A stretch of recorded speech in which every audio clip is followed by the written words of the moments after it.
모세가 그의 장인 미디안 제사장 이드로의 양떼를 치더니 그 떼를 광야 서쪽으로 인도하여 하나님의 산 호렙에 이르매 여호와의 사자가 떨기나무 가운데로부터 나오는 불꽃 안에서 그에게 나타나시니라. 그가 보니 떨기나무에 불이 붙었으나 그 떨기나무가 사라지지 아니하는지라. 이에 모세가 이르되 내가 돌이켜 가서 이 큰 광경을 보리라. 떨기나무가 어찌하여 타지 아니하는고. 그때에 여호와께서 그가 보려고 돌이켜 오는 것을 보신지라. 하나님이 떨기나무 가운데서 그를 불러 이르시되 모세야, 모세야. 내가 여기 있나이다. 이리로 가까이 오지 말라. 내가 선 곳은 거룩한 땅이니 내 발에서 신을 벗으라. 나는 내 조상의 하나님이니 아브라함의 하나님, 이삭의 하나님, 야곱의 하나님이니라. 모세가 하나님 배웁기를 두려워하여 얼굴을 가리매 내가 애굽에 있는 내 백성의 고통을 분명히 보고 그들이 그들의 감독자로 말미암아 부르짖음을 듣고 그 근심을 알고 내가 내려가서 그들을 애굽인의 손에서 건져내고 그들을 그 땅에서 인도하여 아름답고 광대한 땅, 젖과 끓이 흐르는 땅, 곧 가나안 족속, 헷 족속, 아모리 족속, 브리스 족속, 히위 족속, 여부수 족속의 지방에 데려가려 하노라. 이제 가라. 이스라엘 자손의 부르짖음이 내게 달하고 애굽 사람이 그들을 괴롭히는 학대도 내가 보았으니 이제 내가 너를 바로에게 보내어 너에게 내 백성 이스라엘 자손을 애굽에서 인도하여 내게 하리라. 내가 누구이기에 바로에게 가며 이스라엘 자손을 애굽에서 인도하여 내릴까? 내가 반드시 너와 함께 있으리라. 네가 그 백성을 애굽에서 인도하여 낸 후에 너희가 이 산에서 하나님을 섬기리니 이것이 내가 너를 보낸 증거리라.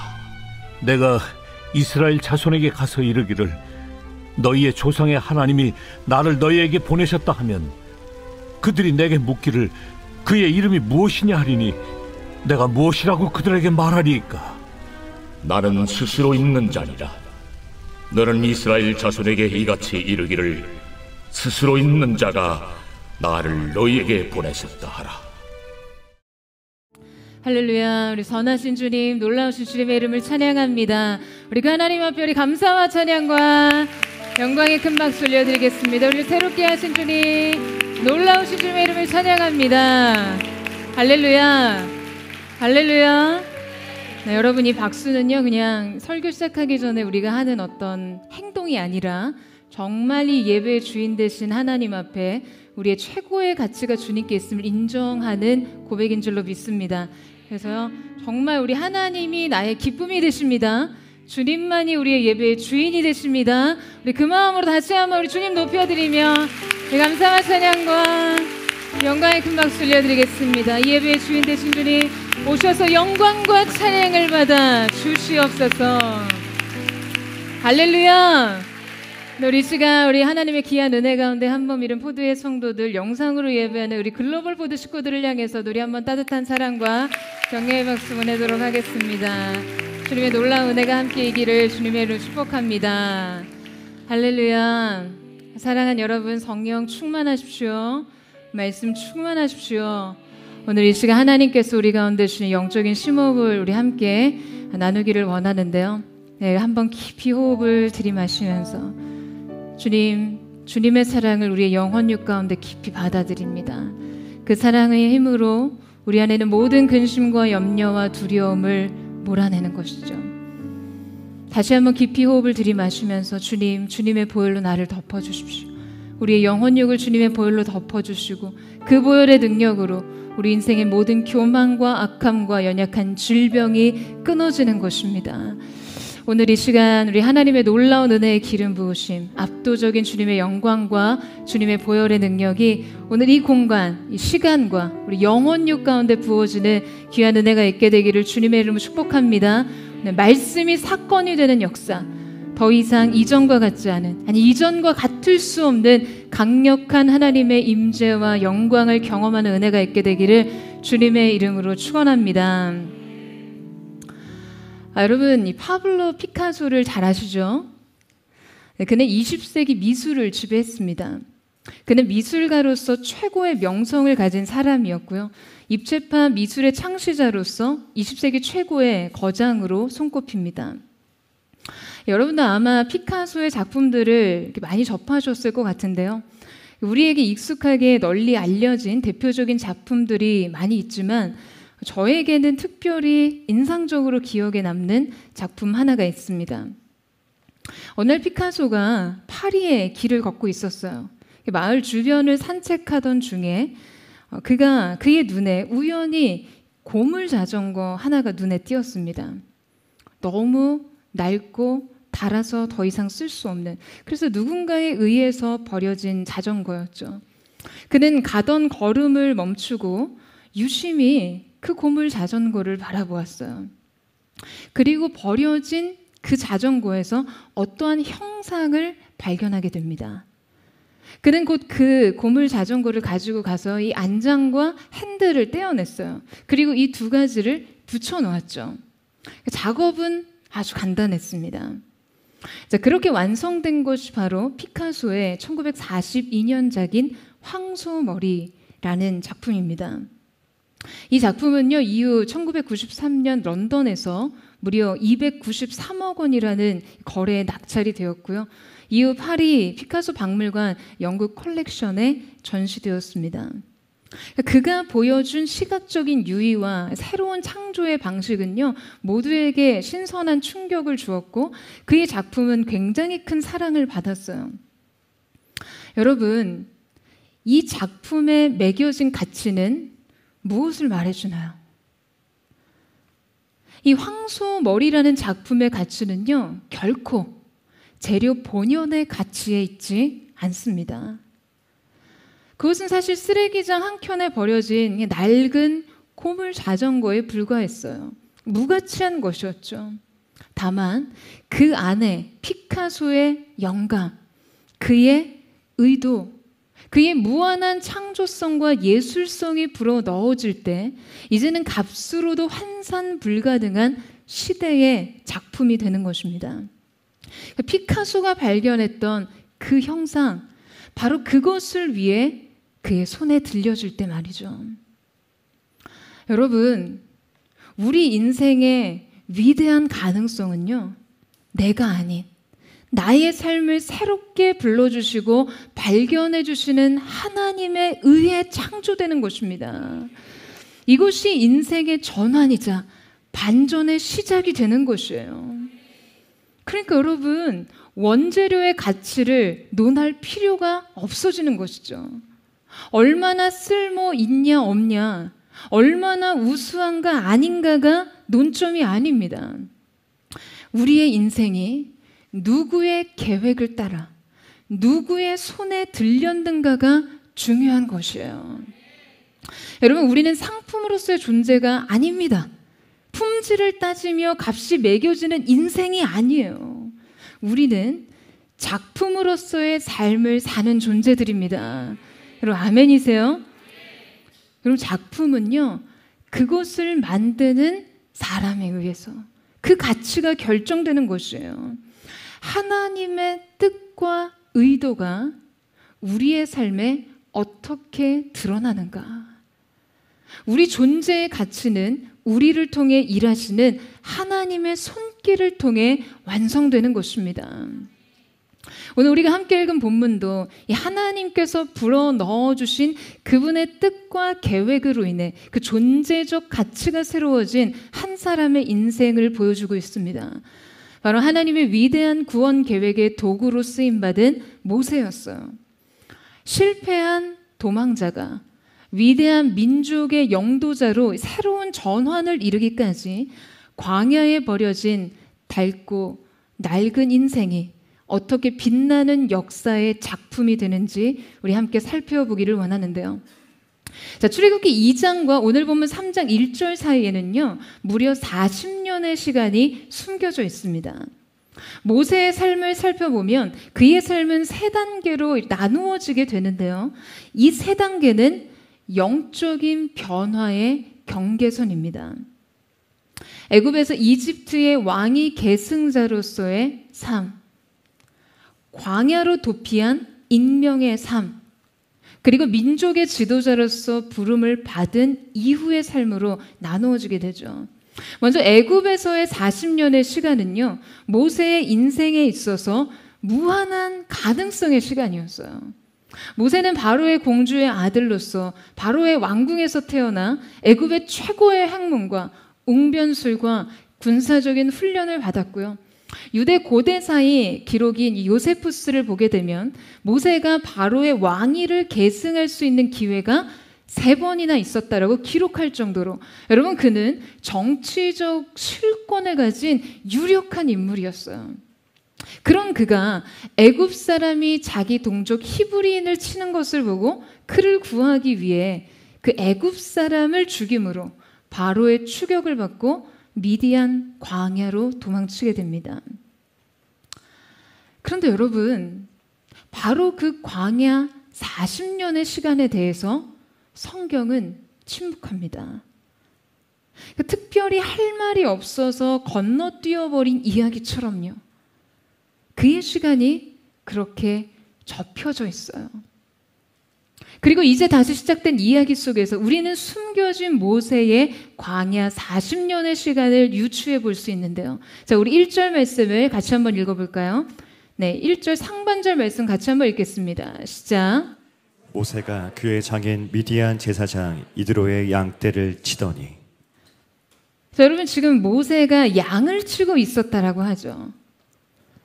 광야로 도피해서 그가 할 수 있는 일은요, 사실 그렇게 많지는 않았을 겁니다. 이전의 삶을 지우고 더 이상 이전의 가능성에 기대어 서지 않고 헛된 꿈과 야망을 버리고 지금 주어진 상황에 맞게 살아가는 것이 전부였을지 몰라요. 그러나 여러분, 그래도 광야 40년, 모세의 나이 80세였어요.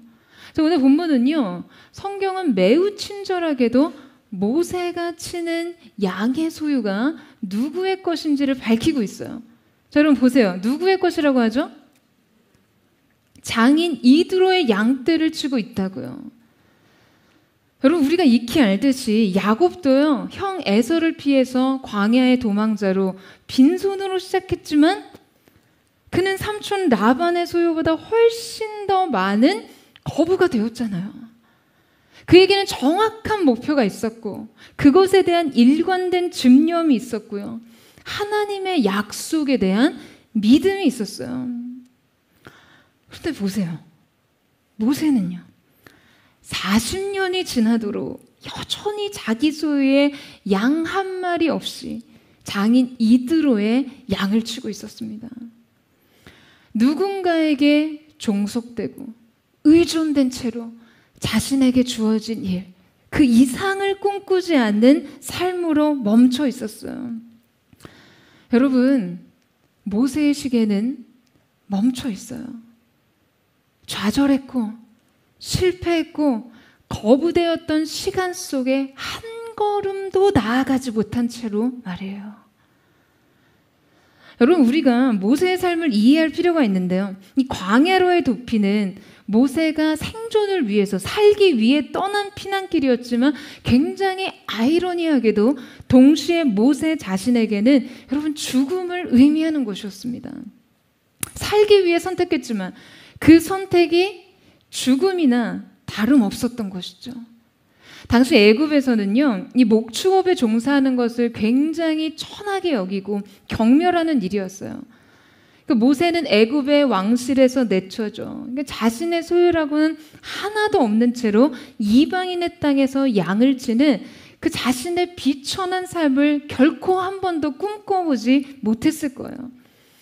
모세가 지은 자기 아들의 이름만 봐도요, 그의 마음의 상실감과 외로움이 얼마나 깊었을지 상상이 갑니다. 자, 우리 출애굽기 2장 21절 말씀 한번 보시겠어요? 우리 같이 한번 읽어보겠습니다. 시작. 그가 아들을 낳음에 모세가 그의 이름을 게르솜이라 하여 이르되 내가 타국에서 나그네가 되었음이라 하였더라. 여러분, 이 자녀는, 자식은 미래를 상징하잖아요. 자, 그런데 모세는요, 지금 자신의 미래를 그리면서도 이 두 가지 현실 범주에서 벗어나지 못했습니다. 바로 자신이 타국에 있다는 것. 그러니까 말하자면 있어야 할 곳에 있지 못하고 있다는 것. 그리고 자신이 나그네라는 것이죠. 자신이 정처 없는, 갈 곳 없는 자신의 그 정체성을 말하고 있어요. 여러분, 40년의 시간 자기 아들의 이름을 부를 때마다 곱씹었던 이 모세의 상실감과 고독을 한번 생각해 보세요. 여러분, 사람은 대개 환경이 바뀌어도요, 자신이 살았던 방식과 습관을 고수해서 살아갑니다. 자의식과 자기 정체성, 자존감은요, 여러분, 그렇게 쉽게 변하는 것이 아니기 때문이에요. 하지만 광야의 새로운 환경은 모세가 이전에 자기의 정체성과 자의식을 가지고서는 결코 하루도 연명할 수 없었을 거예요. 그는 살아온 삶의 방식을 포기했습니다. 그러니까 왕실의 삶은 광야에서는 독이 됐어요. 그리고 자신을 포기했어요. 왕자의 정체성은 광야에서 자신을 더 고립시켰습니다. 아마 그가 모든 것을 상실했음을 인정했을 때 어쩌면 모세는요, 그제서야 살아갈 수 있었을 거예요. 곧 자신의 죽음을 인정하는 것이었을지 모릅니다. 그래서 모세는 그곳에 그렇게 멈춰 있었어요. 여러분, 그 지구상에서 가장 큰 육상 동물이자 육상에서는 뭐 적수가 없다라고 하는 이 넘버원 동물이 뭔지 아세요? 뭔지 아십니까? 네. 사자도 아니고요, 호랑이도 아닌 코끼리입니다. 그 무게가 막 수톤에 달하는 압도적인 동물이죠. 왜요? 네. 근데 여러분, 이 압도적인 이 거대한 무게의 코끼리를요, 여러분 어떻게 길들이는 줄 아세요? 흔히 코끼리 말뚝 이론이라고 하는데요, 서커스단이나 휴양지에서 코끼리를 길들이기 위해서 쓰는 방법은 생각보다 간단합니다. 그러니까 이 코끼리가 어렸을 때 아기 코끼리의 이 뒷다리를 말뚝에 끈으로 묶어 놓는 거예요. 그러면 이 아기 코끼리는 반간힘을 써도 말뚝 주변을 벗어날 수가 없고, 그렇게 시간이 흐르게 되면 코끼리는 그 스스로 그 말뚝 주변을 자기의 한계로 정해버립니다. 그래서 이 코끼리가 자라서 성인 코끼리가 되어서 그 말뚝을 너무나 쉽게 뽑아낼 수 있는 힘이 충분해져도요, 이제는 더 이상 그냥 시도조차 하지 않는다는 거예요. 그러니까 이미 심리적인 말뚝이 강하게 자리 잡아버린 탓에 그냥 어차피 할 수 없다고 생각하는 것이죠. 그래서 심지어 말뚝을 빼도요, 평생을 그 주변을 맴돌며 산다라고 합니다. 그 무엇도 코끼리를 제어하지 않지만 코끼리 스스로가 자신을 가두는 것이죠. 여러분 인생을 가두고 있는 것은 무엇입니까?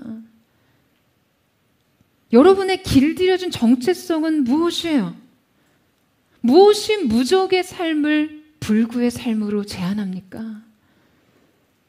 사랑하는 여러분, 여러분의 인생 말뚝을 뽑으세요. 여러분, 아멘이세요? 여러분이 계속해서 맴돌고 있는 말뚝을 이제 뽑아야만 합니다. 오늘 이 예배를 통해서 여러분의 인생 속에 여러분의 인생의 한계와 여러분의 삶의 트라우마가 돼버린 그 영적인 말뚝이 뽑혀지는 거룩한 은혜가 있게 되기를 주님의 이름으로 축원합니다. 여러분, 모세는요, 40년 동안 그가 거절당했던 시간 속에 스스로를 가두고 익숙해진 실패 안에서 어느 것도 꿈꾸지 않았어요. 아무것도 기대하지 않았어요. 모든 것이 멈춰 있었고 그 안에서 그는 무력했습니다. 그러던 어느 날이었어요. 자, 우리 1절 말씀을 다시 한번 함께 읽어보도록 하겠습니다. 1절 말씀 시작. 모세가 그 장인 미디안 제사장 이드로의 양무리를 치더니 그 무리를 광야 서편으로 인도하여 하나님의 산 호렙의 이름에. 자, 여러분, 모세가 여느 때처럼 장인의 양을 치고 있었습니다. 그는 양을 몰아 광야 서편 길을 가고 있었어요. 자, 1절 하반절 말씀에 보면 그가 양떼를 몰고 광야 서쪽으로 가다가 하나님의 산 호렙에 이르렀다라고 기록합니다. 아무런 기대도 소망도 계획도 없이 그냥 40년 동안 사장된 그의 삶에 돌연 위대한 획이 그어집니다. 보라, 내가 광야에 길을 내리니. 여러분, 그 말씀처럼요, 평범한 일상에서 그냥 어제와 다를 바 없었던 걸음에서 돌연 하나님의 길이 열렸어요. 여러분, 이것이 가능한 이유는 다름 아니라 모세는 멈춰 있었지만 하나님께서는 멈추시지 않았기 때문이죠. 모세는 방향을 잃었지만, 갈 곳이 없었지만 하나님은 그의 길을 만들고 계셨기 때문인 것입니다. 그는 그 길을 따라 결정적인 임재의 현장에 발을 들입니다. 모세는 그곳에서 아주 기이한 광경을 목도하게 되는데요. 자, 여러분, 그것이 무엇이었죠? 바로 불붙은 가시떨기 나무였어요. 여러분, 떨기나무란 그가 광야 어디에서든요 아주 흔하게 볼 수 있는 것이었어요. 뭐 값비싸고 귀한 백향목이나 침향목이 아니었습니다. 그냥 광야 어디에나 수없이 널려 있는 무가치한 떨기나무였어요. 그러니까 그것 자체는 특별한 것이 아니었어요. 다만 그 불붙은 나무가 불이 붙었음에도 불구하고 타지 않았다는 사실이 놀라운 일이었어요. 그의 시선을 끌었던 것이 여러분, 그 불의 기이함이었습니다. 여러분, 이 불붙은 떨기나무는요 우리의 삶의 본질을 보여주는 것입니다. 하나님 앞에 사용되는 인생의 모형이에요. 이 사건에서 중요한 것은 나무 그 자체가 아니라 하나님의 임재를 나타내는 여호와의 불입니다. 하나님은 그의 앞에 불붙은 나무를 태우지 않는 여호와의 불을 보여주셨어요.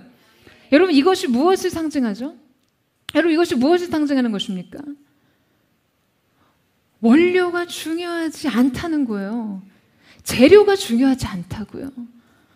불이 중요합니다. 광야 도처에 널려있는 가시떨기 나무에 여호와의 불이 붙었어요.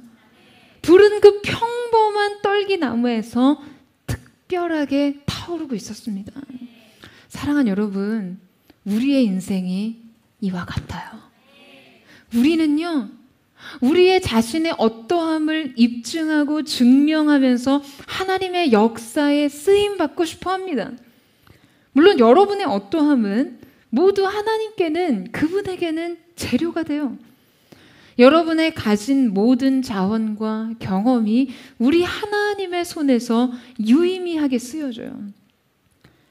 하지만 중요한 것은 존재의 특별함이 아니에요. 인생의 승패를 가르는 것은 바로 임재의 특별함인 것이죠.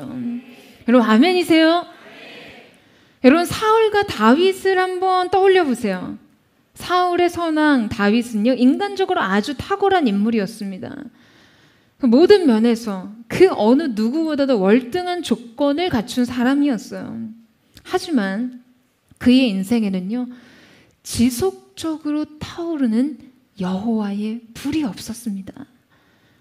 그가 왕위에 오르고 나자 이 불은 사그라들었어요.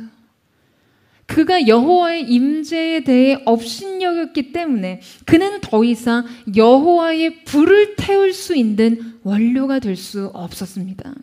하지만 여러분, 다윗은 달랐어요. 그는 결핍이 있었습니다. 그는 가족들에게도 버림받은 존재였어요. 그는 사울보다도 인간적으로는요, 더 치명적인 죄를 지었어요. 그러나 그의 평생의 여호와의 선하심과 인자하심이 그를 따랐습니다. 여호와의 불이 그의 일생에 머물러 있었어요. 사랑하는 여러분, 이곳이 인생을 결정하는 것이에요. 모세는 이 사실을 깨달아야만 했습니다. 그의 삶 속에서 진실로 중요한 것은 자기 자신이 아니라 자신의 삶에 임하신 하나님의 영광, 그분의 임재임을 말이에요. 여러분, 우리는요, 우리 탁월함에 의존해서 살아가는 순간 불을 잃습니다. 우리의 존재에 기대어 살아가면서 이 불을 지속할 수 없어요.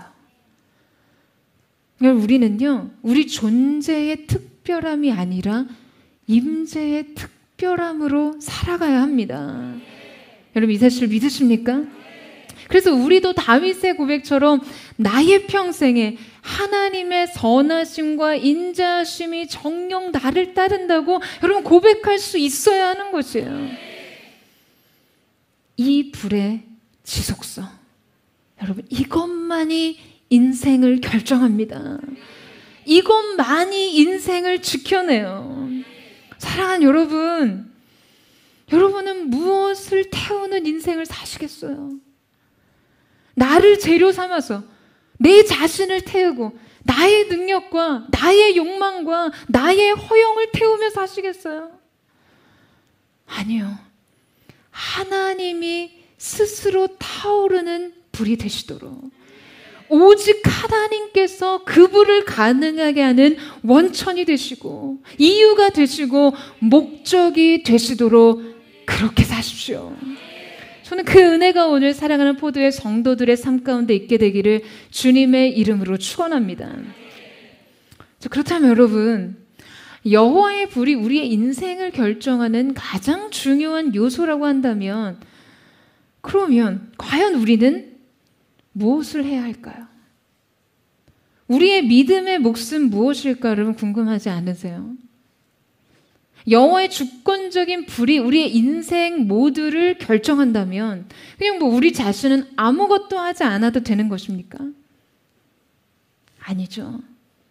여러분, 우리에게도 마땅한 믿음의 몫이 있습니다.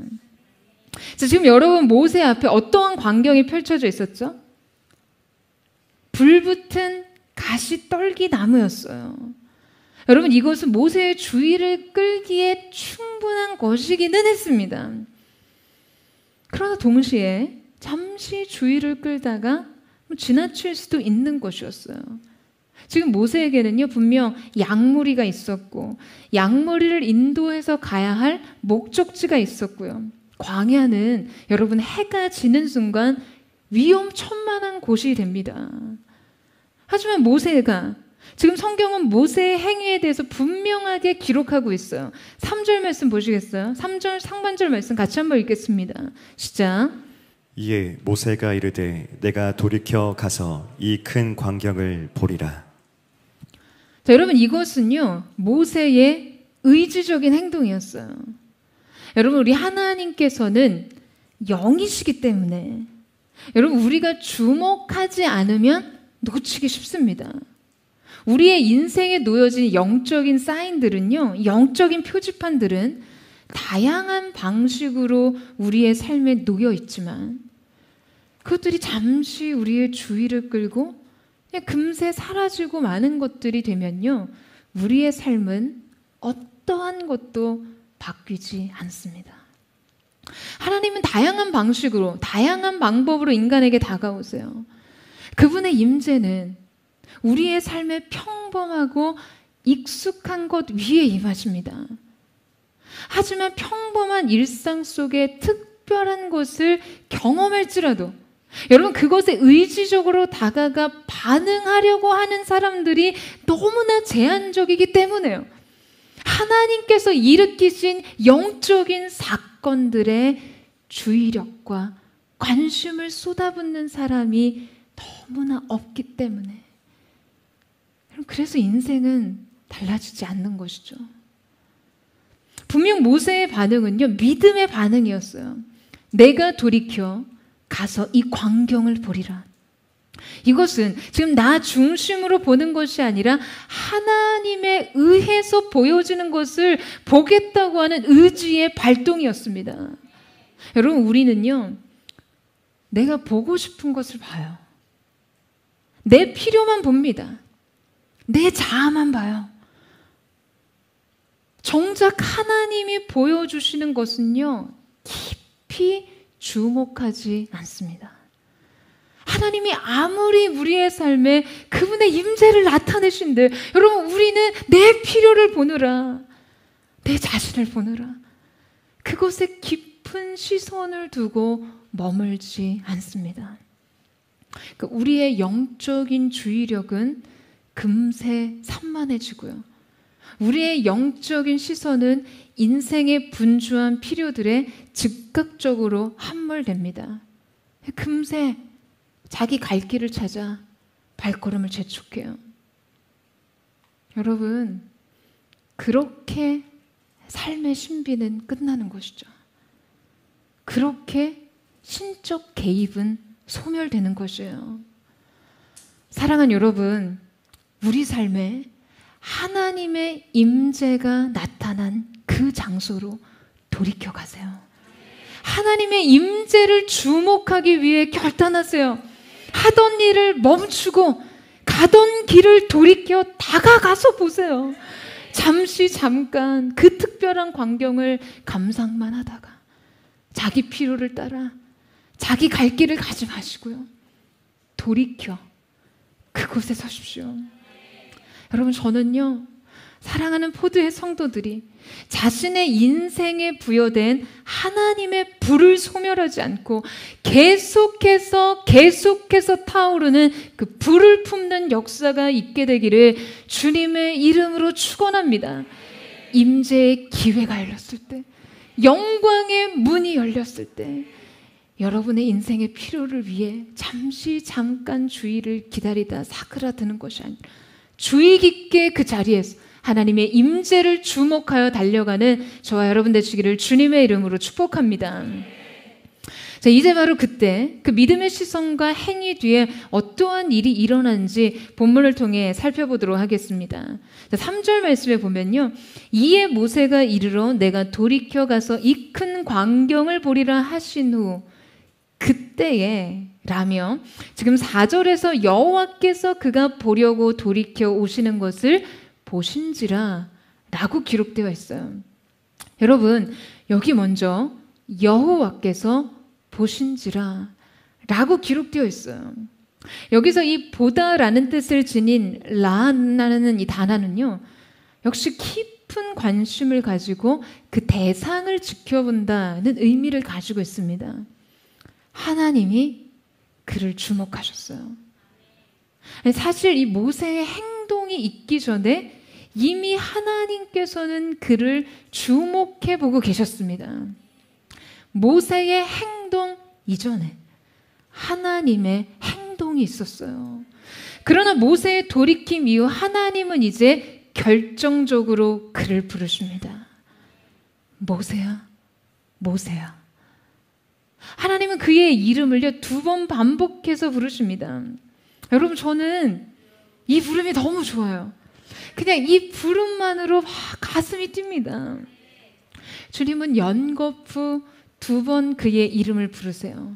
그러니까 여러분, 이 반복 속에는요, 하나님의 절박함이 담겨 있고 친밀함이 담겨 있기도 하고 그에게 부여하시는 사명의 무게가 담겨 있기도 하죠. 여러분은 하나님께서 여러분의 이름을요 이렇게 부르고 계세요. 아멘이세요? 오늘 그 부름을 듣는 은혜가 있기를 축복합니다. 이 부름 앞에 반응하십시오. 모세는요 이 부름 앞에 이렇게 반응합니다. 내가 여기 있나이다. 이제 5절에서 6절 말씀을 같이 한번 읽어보도록 하겠습니다. 5절에서 6절 말씀 시작. 하나님이 이르시되 이리로 가까이 오지 말라. 내가 선 곳은 거룩한 땅이니 내 발에서 신을 벗으라. 또 이르시되 나는 내 조상의 하나님이니 아브라함의 하나님, 이삭의 하나님, 야곱의 하나님이니라. 모세가 하나님 배우기를 두려워하여 얼굴을 가리매. 여러분, 하나님의 영광 앞에 선 사람에게 필연적인 반응이 있습니다. 그것은요, 이 존재적 본능에 가까워요. 먼저 첫 번째는 그 발에서 신을 벗는 것이었어요. 여러분, 이 신을 벗는다는 것은요, 자기 권리를 포기한다는 것을 의미합니다. 고대 중동 지역에서 노예들은 신이 없었어요. 이것은 하나의 상징적인 의미인 것이죠. 그의 모든 권리를 주인에게 종속시킨다는 거예요. 그래서 노예들은, 종들은 주인 앞에서 신을 신지 않습니다. 자신의 모든 주도권과 소유권 모두를 그 주인에게 양도하는 행위인 것이죠. 동시에 여러분, 신은요, 발과 관련된 것이잖아요. 그러니까 인간의 활동을 의미하는 것입니다. 그러니까 하나님께서 모세에게 내 발에 신을 벗으라라고 명령하신 것은 지금 모세의 인생의 자기 주도권을 주님 주권 아래 놓으라고 하시는 것과 동시에 모세의 모든 활동까지도 주님 앞에 내려놓는 것을 의미합니다. 여러분, 우리는요, 우리의 활동으로, 우리의 행위와 업적으로 우리 자신을 증명하고자 했어요. 놀랍게도 이것은요, 하나님 앞에서 여러분 절대 통하지 않습니다. 세상은 그 업적 앞에서 고개를 조아릴 수 있겠죠. 하지만 하나님 앞에 설 때 여러분이 무엇을 했는지, 무엇을 이뤘는지를 가지고 절대 설 수 없습니다. 여러분, 우리는 업적 증명의 시대를 살고 있어요.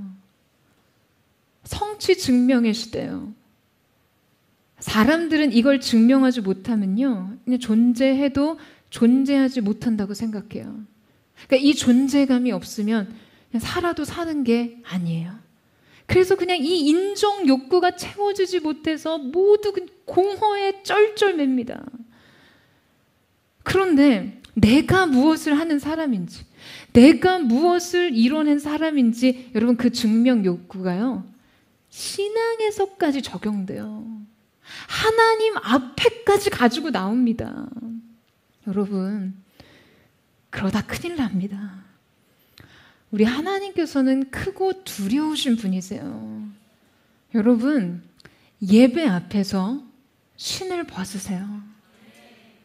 주님의 임재 앞에 우리는 우리의 모든 권리를 양도해야 합니다. 여러분, 그렇다면 하나님의 영광 앞에 설 때 나타나는 인간의 필연적인 두 번째는 무엇인가? 하나님 앞에 선 인간의 반응 두 번째는 그 얼굴을 가리는 것이었어요. 여러분, 인간은요, 본능적으로 주목받고 싶어 합니다. 자기 얼굴을 드러내고 싶어 해요. 각광받고 싶어 해요. 그래서 우리는 스포트라이트를 받는 곳으로 이렇게 자기 얼굴을 돌리려고 해요. 그런데 정작 하나님의 임재 앞에서는요, 본능적으로 얼굴을 가릴 수밖에 없다는 것이죠. 이것은 모세의 행위의 겸손의 행위였습니다. 여러분, 저도 이제 예배 인도자로서 예배 콘티를 짤 때요, 그 곡이 아무리 음악적으로 좋고 막 사람들에게 많이 불리고 많은 호응과 반응을 이끌어낼 수 있다 하더라도 절대 예배 안에 제가 포함시키지 않는 곡들이 있어요. 저희 콘티 송리스트에 아무리 유명해도 단 한 번도 들어가지 않은 곡들이 굉장히 많습니다. 여러분, 자아 타령하는 노래는요, CCM은 될 수 있어요. 말하자면 크리스천 뮤직은 될 수 있어요. 크리스천을 위한 음악, 크리스천이 즐겨 부르는 음악, 크리스천에게 위안을 줄 수 있는 음악. 하지만 여러분, 이것은 예배곡은 아닙니다. 엄밀히 이거는요, 찬양 아니에요. 자기 고백에서 그치고 있고 그 시선 끝에 자신을 세워주는 곡은요, 여러분, 저는 예배에서만큼은 엄격하게 지양되어야 한다고 생각해요. 얼마 전 찬양팀 멤버가 저에게 링크 하나를 보내주셔서 어떤 영상을 보게 됐어요. 요새 소위 아주 잘 나간다는 예배팀의 예배 영상이었는데요. 제가 그 예배 영상을 보는데 정말 제가 제 마음을 찢게 되더라고요. 예배에서 그날 어떤 설정극이 벌여지고 있었는데요. 그러니까 예배 인도자와 회중의 역할을 바꿔서 예배 인도를 하는 것이었어요. 뭔가 예배에서도 리더와 팔로워 사이에 막힘없는 소통이 이루어져야 한다. 그래서 뭔가 이 주객을 전도시켜보고 너와 나의 입장을 바꿔보면서 서로를 좀 더 이해해보자. 뭐 이런 목적이었던 것 같아요. 여러분, 예배가 누구를 위해 존재하는 것입니까? 예배가 놀이예요? 예배가 우리의 감성 놀이가 되어야 합니까? 여러분, 예배가 여러분에게 단지 위안이 되기를 바라세요? 예배 와서 자기 자신의 처지와 상황에도 불구하고 자신이 드리는 믿음의 고백에 도취돼서 눈물 흘리고 나면 여러분, 그 예배가 진정 기름 부음 있다고 생각하십니까? 우리의 마음을 만졌기 때문에 기름 부으심이 있다? 내 고백은 진심이었다? 여러분, 착각하지 마세요. 여러분, 우리는요, 바로 이 관점에서 마음을 찢고 통해야 합니다. 예배에서조차 우리의 신을 벗고 얼굴을 가리우려 하지 않는 것. 하나님의 얼굴을 구하는 갈망 대신 자아에 도취되어 있는 모든 반응들. 하나님 중심이 아닌 나 중심에서 시작되는 모든 것을 경계해야만 합니다. 여러분, 이것이 이 세대에게 통렬한 회개가 필요한 영역이에요. 모세는요, 주님의 영광의 임재 앞에서 즉각적으로 자신의 얼굴을 가렸습니다. 그는 하나님의 영광 앞에서 자신이 기여하는 공로가 아무것도 없음을 깨닫고 겸손하게 그의 영광을 가린 것이죠. 여러분, 도전합니다, 여러분. 하나님 앞에 신을 벗고 여러분의 영광을 가리세요. 철저하게 하나님만이 주인 되시는 예배를 주 앞에 드리세요. 주님만을 높이십시오. 하나님의 영광만이 드러나게 하세요. 여러분, 이제 하나님은요, 그분의 뜻을 모세에게 나누십니다. 자기 삶의 주도권을 모두 주님 앞에 드린 그에게 하나님은 자신을 계시하세요. 7절 말씀을 보면요, 하나님은 그분의 계획과 뜻을 모세에게 드러내십니다. 그분은 선민 이스라엘 민족 해방과 국가 수리, 그리고 가나안 정복이라는 위대한 뜻을 선언하세요. 그런데 문제가 발생합니다. 하나님의 위대한 계획은 너무나 가슴 뛰고 감격스럽고 은혜스러운 것이었는데요, 모세에게는 너무나 난데없는 명령이 떨어진 것이죠. 그러니 이제 너는 가라.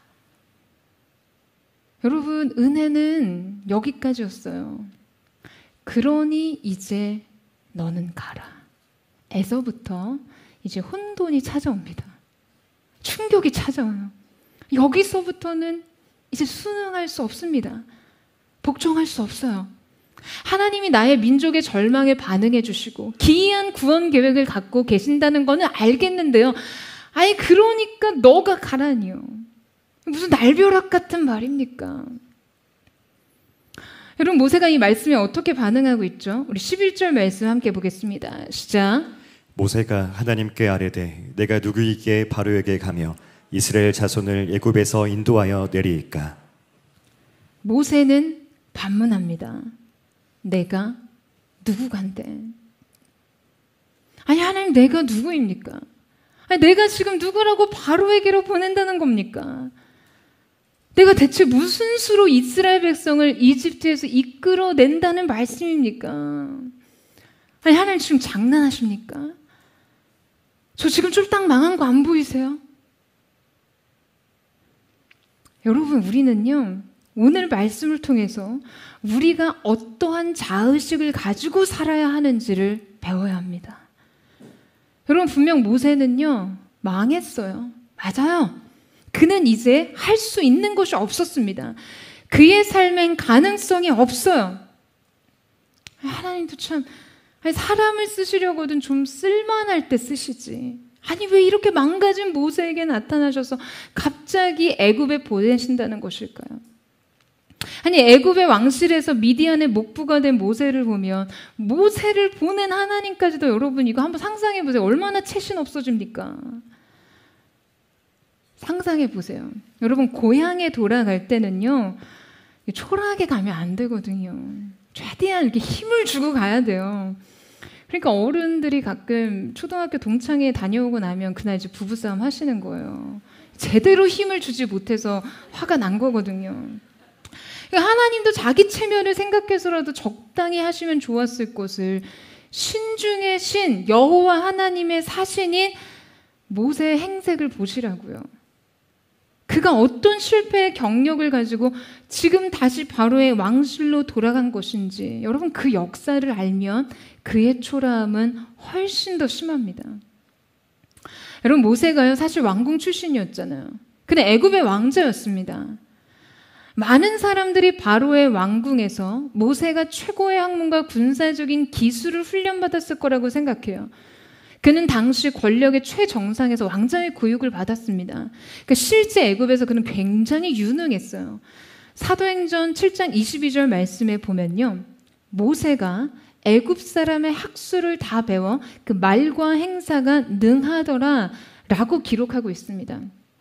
요세푸스의 기록에도 그의 군사적 리더십은 매우 특출났고 초강대국인 애굽의 왕위를 이어받을 만큼 지도자적인 능력을 겸비한 사람이었다라고 인정해요. 이것이 애굽에서 준비된 모습이었습니다. 그는 이 준비된 모습으로 자신이 민족의 구원자가 될 수 있다고 여겼어요. 그래서 그는 그때 바로 이스라엘의 구원을 시도합니다. 자신의 용맹으로 애굽의 신하를 쳐 죽였어요. 그는 자신의 지도적으로 민족을 집결할 수 있다라고 생각했습니다. 바로의 궁에서요, 지성과 모든 군사적 지식과 기술과 지위를 모두 소유하고 있을 바로 그때 그는 광야로 내쳐집니다. 왕실로부터 버려져요. 민족으로부터도 외면당했어요. 여러분, 자신이 스스로 구원자가 될 수 있다고 여겼던 그때 그는 죽은 것과 다름없는 삶으로 돌아갑니다. 광야는 그 죽음의 시간이었어요. 그 죽음의 시간을 40년이나 보내고서 그는 실제 모든 것을 상실했습니다. 출애굽기 4장에 보면 그를 부르시는 하나님의 부름 앞에 뭐라고 말하냐면요. 나는 본래 말을 잘하는 자가 아닙니다. 혀가 굳고 뻣뻣합니다. 여러분 아니에요. 모세는 그런 사람이 아니었어요. 성경에서 그는 말과 행사 모든 것에 능하다라고 기록하고 있었잖아요. 원래 그의 말엔 힘이 있었습니다. 그의 수사는 화려했고 능통했고 설득력이 있었어요. 그런데 광야의 40년이 그를 이렇게 만들었어요. 마치 녹슨 기계처럼 아무짝에도 쓸모없는 도구처럼 혀까지 굳어서 뻣뻣해졌습니다. 여러분 왜요? 여러분 왜 그가 이렇게 되어야 했을까요? 하나님은 그가 꽤 괜찮았을 때 글을 쓰시지. 아니 도대체 왜 이렇게 망가진 글을 다시 재활용하려고 부르시는 것입니까? 여러분 우리는요 이 물음에서 한 가지를 배워야 합니다. 바로 가장 중요한 믿음을 배워야 해요. 여러분 그는 왜 광야에서 40년이라는 시간을 지내야 했을까요? 여러분 우리는 아파보지 않고서 그 아픔을 진짜 알 수 없듯이요. 우리가 어떠한 믿음을 소유하기 위해서는요. 그 믿음을 소유할 수 있는 조건들 속에 놓여야 합니다. 그렇다면 모세가 소유해야 할 믿음이란 어떤 것이었을까요? 여러분 그는 지금 600만에 이르는 이스라엘 백성을요. 광야로 끌고 나와야 하는 사람이었어요. 호를 단신일 때도 광야는 버거운 장소죠. 그런데 만약 그 광야에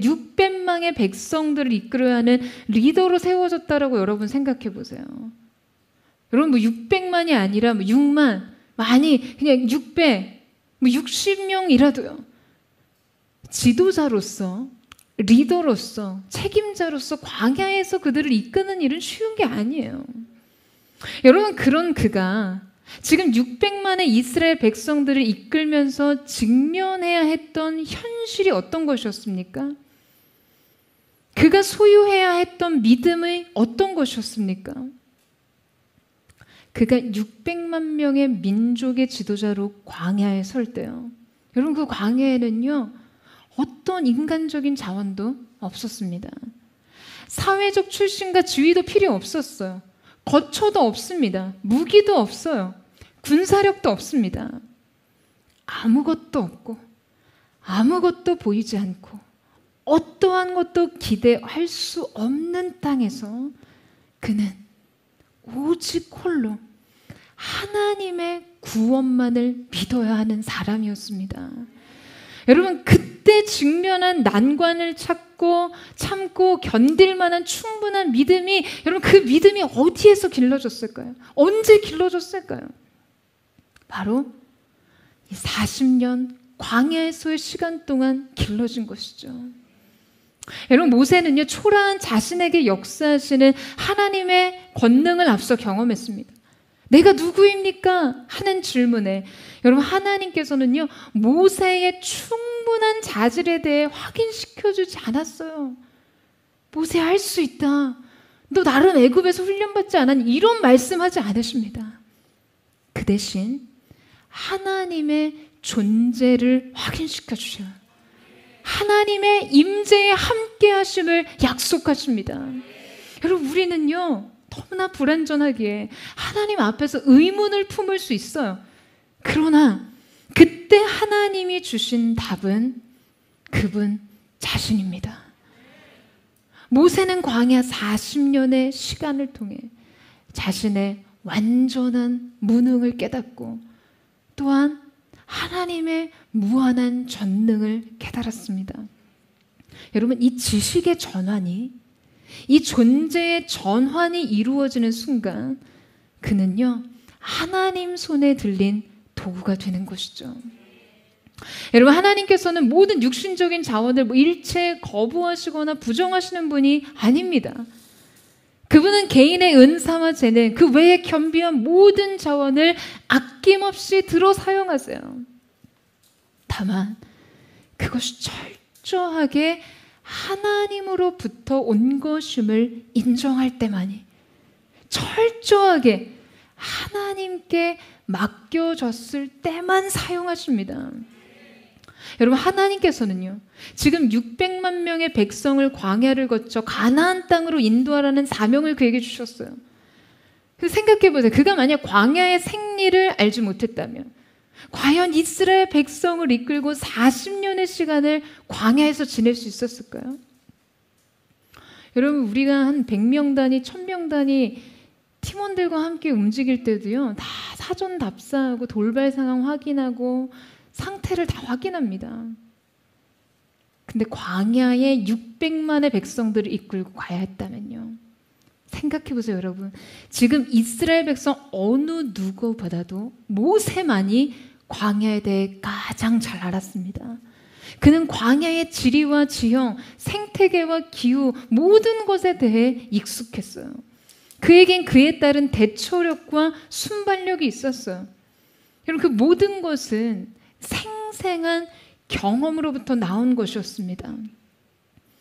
그가 지난 40년 동안 목적도 없이, 방향도 없이, 아무런 기대와 소망도 없이 걸었던 모든 땅은요, 그의 지도력을 위해 크게 쓰여졌습니다. 그러니까 이 경험은 향후 40년의 모세의 삶에 아주 의미 있게 쓰여졌어요. 사랑하는 여러분, 이 의미는 누가 부여하신 것이죠? 여러분, 그는 한때 실패자였고 낙오자였고 도망자였어요.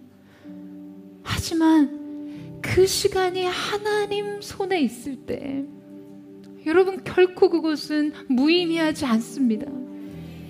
그의 광야 40년의 시간은요, 하나님 손에서 재활용되었어요.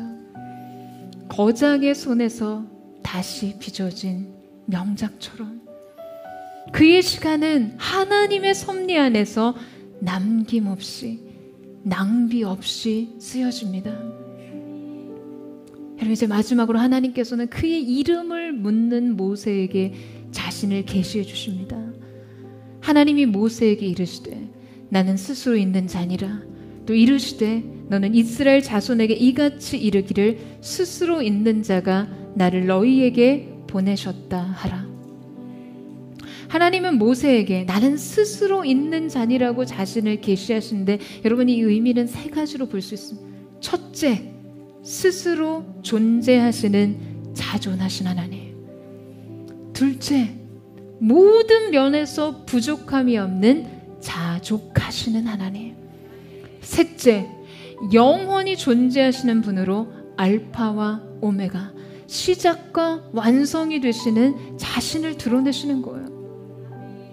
사랑하는 여러분, 이 세 가지 사실이 오늘 우리에게 남기는 한 가지 결론은 무엇입니까? 내가 너의 모든 것이다. 내가 너의 모든 것이다. 바로 자신의 존재를 증명하심으로, 여러분, 지금 하나님께서 이 약속을 우리에게 드러내고 계신 것입니다. 내가 어둠이라며 내가 너의 빛이 되어주겠다. 내가 길을 잃어버렸다며 나는 너의 길이 되어주겠다. 내가 아무것도 없다면 내가 너의 모든 것이 되어주겠다. 여러분, 이 사실을 믿으십니까? 여러분, 이제 이 믿음을 주님께 드리실 수 있으시겠어요? 사랑하는 여러분, 저는요, 오늘 이 자리가 우리의 인생에 불붙은 가시떨기 나무를 보는 시간이 되기를 축복합니다. 스스로 타오르는 불로서 자신을 계시하시는 주님 앞에서 기꺼이, 여러분, 기꺼이 우리의 삶을 그분 손에 내어드림으로 무가치하게 낡고 닳아버린 우리의 인생, 하나님의 손 안에서 시대의 명작으로, 빛나는 역사의 주역으로, 지난 무의미했던 시간조차도 가장 유의미하게 쓰임받는 하나님의 재활용의 능력, 그 영혼의 손에 붙드는 거룩한 은혜의 역사가 있게 되기를 주님의 이름으로 축원합니다. 나의 어떠함이 아닌 주님의 어떠하심으로 오늘 우리의 인생이 주님 손에 들리는 은혜가 있게 되기를 주님의 이름으로 축원합니다. 오늘 이 시간 우리가 함께 찬양하며 주님 앞에 나아갔으면 좋겠습니다. 사랑하는 주님, 광야 도처에 무가치하게 흔히 발견할 수 있었던 가시떨기나무, 모세의 인생을 투영했던 그 떨기나무와 같은 그 앞에 주님은 스스로 타오르는 불이 되어 주셨습니다. 재료를 태우지 않고 스스로 타는 불로서 모세 앞에 자신을 계시하셨던 주님, 오늘 이 시간 사랑하는 포도의 성도들 인생 앞에 주님 그 불로서 임하여 주십시오.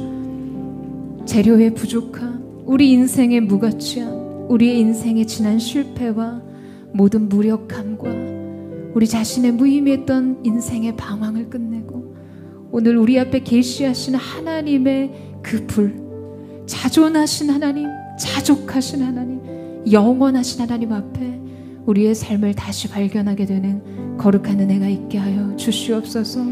여러분, 우리 그 마음 고백하며 주님 앞으로 나아가기를 원합니다. 아름답고 놀라운 주 예수, 말로 할 수 없네. 그 측량할 수 없는 위엄, 주님과 같은 분 없네. 한없는 그 지혜와 사랑, 그 누구도 다 할 수 없네.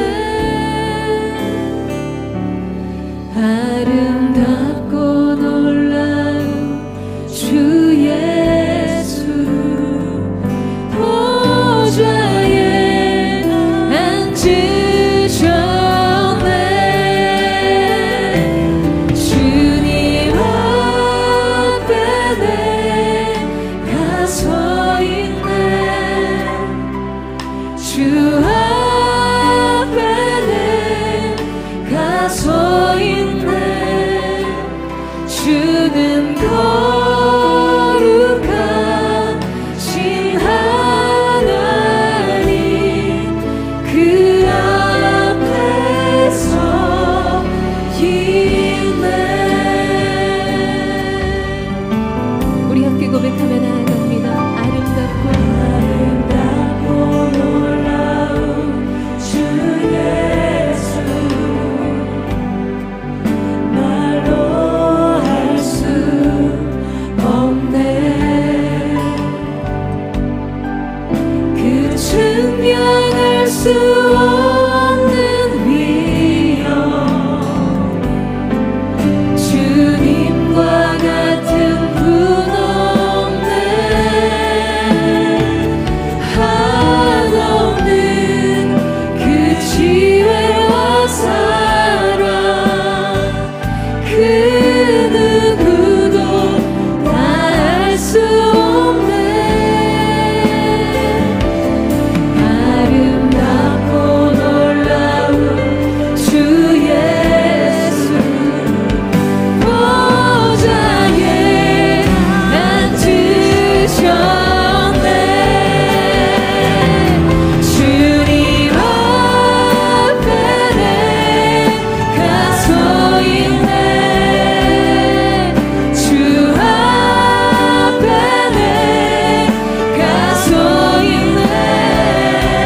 주는 거룩하신 하나님 그 앞에서 주님 앞에 내가 서 있네. 주님 앞에 내가 서 있네. 주 앞에 내가 서 있네. 주는 거룩하신 하나님 그 앞에서 전생으로 주님 앞에 내가 서 있네. 주 앞에 주님 앞에 내가 주는 거룩하신 하나님 그 전체로 다시 한번 우리 가운데 임하신 영광의 보좌를 향해 오늘 우리가 주님 앞에 서 있습니다. 놀라우신 주님의 임재 앞에 서 있습니다. 주님 주 앞에 주님 앞에 내가 서 있네. 주는 거룩하신 하나님 그 앞에 서 있네. 주님 앞에 내가 서 있네. 주 앞에 내가 서 있네. 주는 거룩하신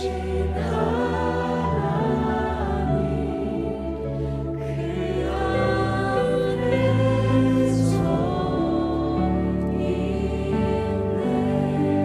사랑하는 주님, 멈춰졌던 우리의 소명의 걸음이 오늘 불붙은 가시떨기 나무 스스로 자신의 존재를 나타내시며 주님의 영광의 현현 앞에 우리를 세우신 주님의 임재 앞에서 다시 시작되기를 사모합니다. 주님, 오늘 이 가운데 우리 가운데 임재하셔서 우리의 인생의 이름을 다시 불러주시고 멈춰 있었던 우리의 인생의 시계가 주님의 놀라우신 역사 안에서 새롭게 시작되는 은혜가 있게 하여 주시옵소서. 모세의 인생 속에 돌연 시작된 하나님의 새로운 일의 역사처럼 우리의 인생을 가르고 임하시는 카이로스의 하나님의 역사가 오늘 이 시간 하나님의 임재 앞에 서 있는 오늘 하나님의 영광의 서 있는 거룩한 하나님의 사람들의 삶 속에 열려지게 하여 주시옵소서. 여러분, 영혼의 의지를 드려 주님 앞으로 주님의 임재를 바라보며 서십시오. 가던 그 길을 돌이켜 주님의 임재 앞으로 나아가소서. 오늘 이 시간 우리가 전심으로 목소리 높여 주여 한번 부르짖고 우리 합심의 동성으로 기도하겠습니다. 주여, 사랑하는 주님, 오늘 이 자리, 이 시간이 우리의 인생의 가시떨기나무 그 불타는 불 앞에 서는 시간이 되기를 원합니다. 무가치한 나무의 인생이 아닌 주님 그 가운데 임하신 여호와의 불, 여호와의 불에 타오르시니 오늘 이 가운데 나타나게 하시고 하나님의 사람들의 인생에 거룩한 성령의 불로 임하게 하여 주시옵소서. 영광의 경영, 임재의 경영이 이 가운데 나타나게 하여 주시고 하나님의 사람들의 발목을 놓고 있었던 모든 속박과 영혼의 굴레와 결박이 떨어지는 삶에 주님의 음성을 자신의 이름을 부르신 하나님의 음성을 들으므로 새로운 삶의 문이 열려지고 은총의 세계가 열려지게 하여 주시옵소서.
불붙은 가시떨기나무 앞에 서는 은혜가 있기를 축복합니다. 영광을 보라, 눈을 들어 주를 보라, 주의 영광을 보라. 주는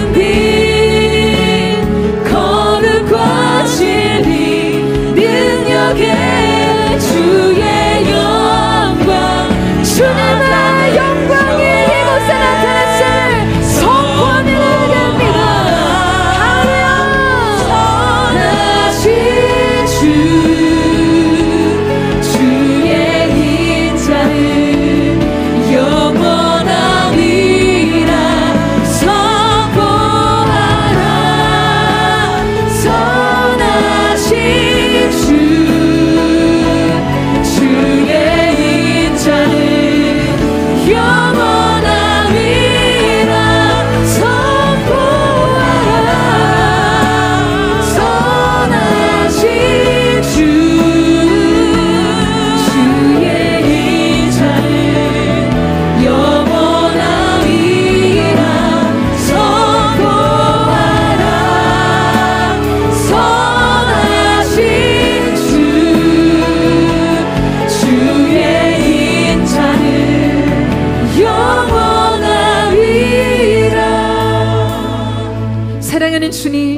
오늘 이 시간 우리가 돌이켜 가서 그 광경을 보리라.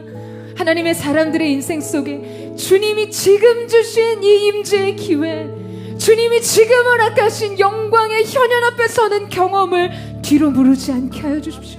하나님의 사람들의 마음이 주님께로 더 가까이, 그 임재의 불 앞으로 가까이 가게 하여 주시옵소서. 내 인생 재료에 기대어 서는 인생이 아니라 주님 스스로 타오르는 불이 되시도록 우리 자신을 주님 앞에 드리게 하여 주시옵소서. 사랑하는 여러분 진정 무엇을 태우며 사는 인생 되기를 원하세요? 여러분 자기 자신을 재료 삼아서 자신을 태우며 사는 인생 살기를 원하십니까? 여러분의 습해, 여러분의 능력, 여러분의 욕망, 여러분의 허영을 세상 가운데 보이면서요? 아니 여러분, 우리의 삶은 여호와의 불을 보여주는 삶으로 계속해서 타오르는 여호와의 불, 우리 자신의 인생을 재료 삼지 않고 동력 삼지 않고 오직 하나님이 스스로 타오르시는 불이 되도록 성령의 불을 구하는 인생, 성령의 불을 구하는 인생으로 사는 은혜가 있기를 주님의 이름으로 축원합니다. 누가 이 불을 품은 인생 될 것인가? 우리 오늘 전심으로 주님, 내가 그 큰 광경을 돌이켜보기를 원하오니 오늘 내게도 그 불을 주시옵소서. 우리 전심으로 주의 이름을 외치고 우리 합심한 동성으로 기도하겠습니다. 주여, 주여, 주여. 모든 시간 안에서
사랑하는 여러분, 저는 최근에 하나님 앞에서 한 단어를 가슴에 품고 하나님 앞에 갈망하며 기도하는 것이 있어요. 사랑하는 주님, 저의 인생에 주님의 페이버가 있게 하여 주십시오.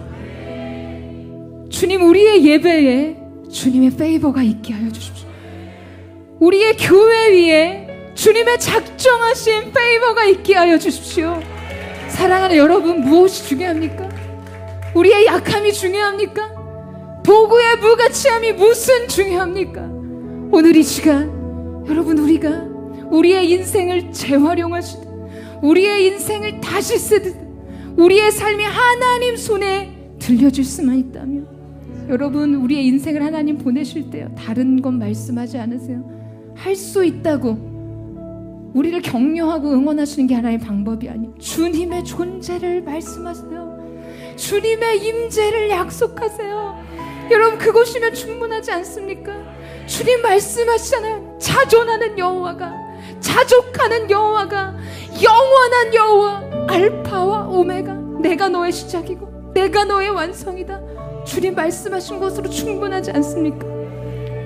사랑하는 여러분, 이 시간 우리가요, 이 한 가지를 구하며 나아가기를 원합니다. 주님, 나의 인생에 나를 부르시는 그 음성, 주님의 불 안에서 그 음성을 듣고 나의 삶을 드리기를 원합니다.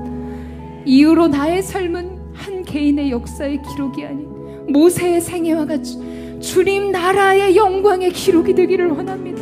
주님의 완전하신 뜻이 우리의 인생 가운데 불어넣어지네 거룩한 하나님 나라의 역사, 주님의 의도와 계획을 드러내는 인생으로 여호와의 불, 시대의 횃불, 성령의 불로 타오르게 하여 주시옵소서.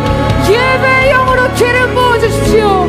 여호와 앞에서 신을 벗으라. 그 얼굴을 가리우며 주 앞에 예배하기를 원하오니 주님 임하여 주시옵소서. 전심으로 주의 한번 부르짖고 합심의 통성으로 기도하겠습니다. 주여, 사랑하는 주님, 주님 앞에 인생의 신을 벗습니다. 주님의 주대신 앞에, 주님의 주권 앞에 우리의 인생의 모든 권리를 내어드립니다. 우리의 인생 스스로 설명하고 증명하고자 했던 모든 것 주님 앞에 내려놓습니다. 주님 앞에 나의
영원히 찬양하리라. 주를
사랑하는 주님, 우리가 주님의 그 영광 앞에서 인생의 신을 벗습니다. 우리의 영광을 가리우며 오직 주님 한 분만이 나의 삶에 타오르는 불이 되시도록, 이 불이 계속해서 우리의 인생을 태우시도록 우리의 삶을 드리기를 원합니다. 여러분, 이 시간 우리 두 손을 높이 들어보시겠어요? 모든 분들이 한번 우리 두 손을 높이 들겠습니다. 어색하셔도 두 손 드세요. 이 시간이 필요합니다. 사랑하는 주님, 우리가 주님의 임재 앞에 항복합니다. 주님의 영광 앞에서 항복합니다. 주님의 전적인 주권 아래 우리의 삶의 모든 주장을 내려놓고 우리의 영광을 가리고 주님의 불, 여호와의 불, 성령의 불이 타오르게 되기를 선포하며 나아갑니다. 이제 우리의 삶 속에 주님의 소명이 열어주신 기회의 문이 열렸음을 예수님의 이름으로 선포합니다. 하나님의 사람들의 영적인 팔목을 잡고 있었던 모든 영혼의 말뚝이 뽑아졌음을 예수님의 이름으로 선포합니다. 영혼의 샘을, 소명의 문, 사명의 길, 놀라우신 주님의 기회의 문들이 열렸음을 선포하오니 주님 역사하여 주시옵소서. 하나님의 사람들은 기뻐하고 즐거워할지어다. 오늘 우리 가운데 그렇게 행하실 주님, 새로운 인생의 문을 여신 주님의 이름을 찬양합니다. 예배의 영으로 주님만을 높여드리는 거룩한 삶 살게 하여 주시옵소서. 감사드리며 예수님의 이름으로 기도드립니다.